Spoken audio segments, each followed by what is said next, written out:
Hello, family. Welcome back to another episode of FaithStance with Mercy. Yeah, a space where faith meets everyday life and we lean into the hard truths that shape us, that challenge us and ultimately grow us in Christ as believers. If this is your first time here, I'm Mercy and I'm so glad you're tuned in, watching or listening on whichever platform you are on. So, in our last episode, we explored on how the proximity to God or the things of God is not necessarily enough to guarantee our closeness or our heart being surrendered to God. And I hope you were super blessed.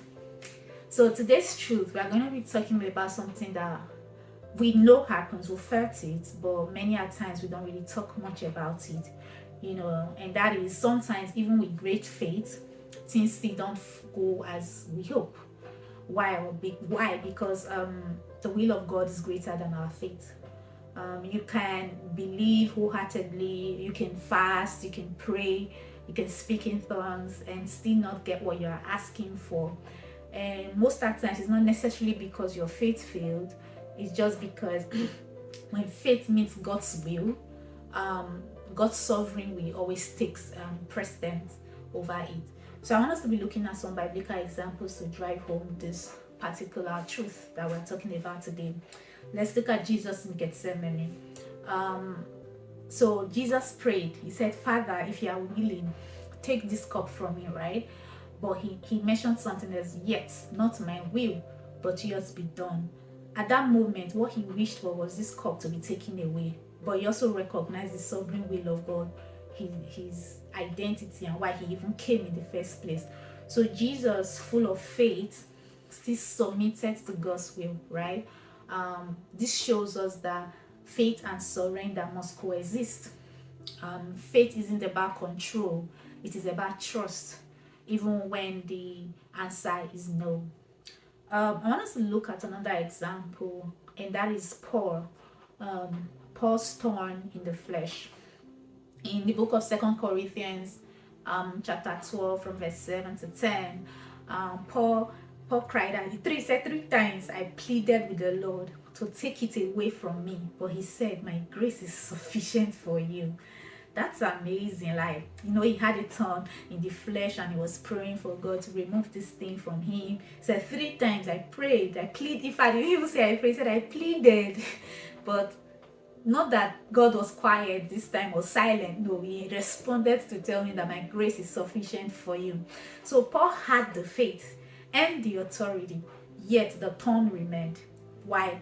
Because God's purpose was greater than Paul's desire, right? And the last example we're going to be looking at today to really talk about the bridge where faith and the will of God, coexist is David.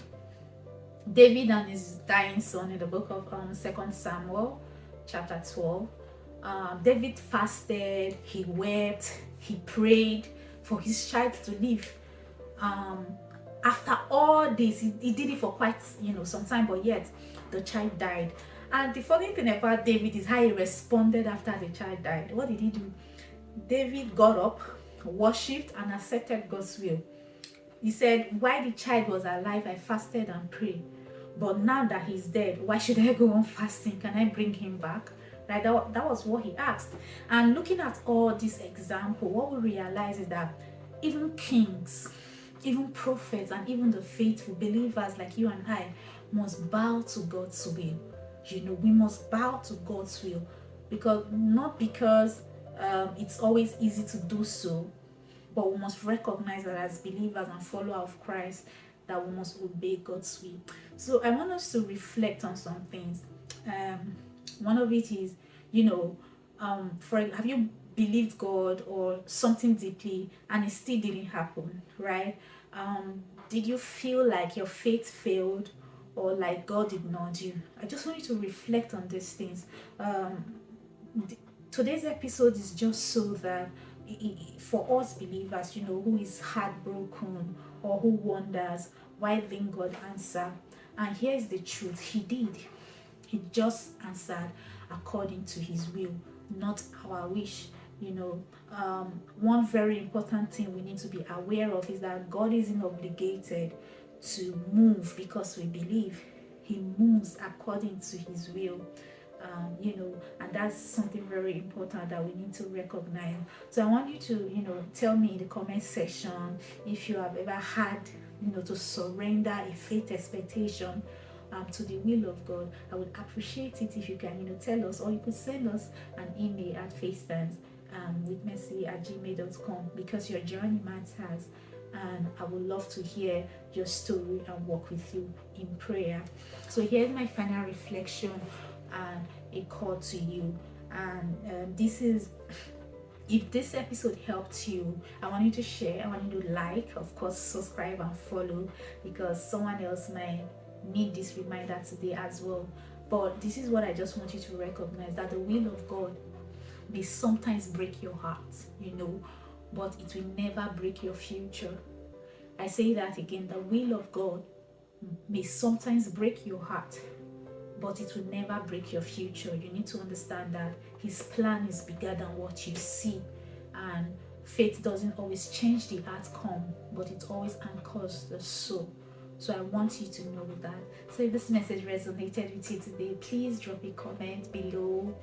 Or if you've ever had to surrender to God's will in your life and your faith journey, or experienced it in the life of those around you, please let's talk about it. And if you have not yet followed our channel or our podcast or whatever platform you are watching on, all our medias, please do well to do so, because I would really love you to follow us through this journey of faith. Don't forget to turn on your notifications so you don't miss out on any of our discussions as well. And I also love to hear your thoughts. So please, again, drop your comments or send us questions in our email at FaithStanceWithMercy at gmail.com. Let's keep the conversation going. Let's take this faith journey together. See you in the next episode. Bye.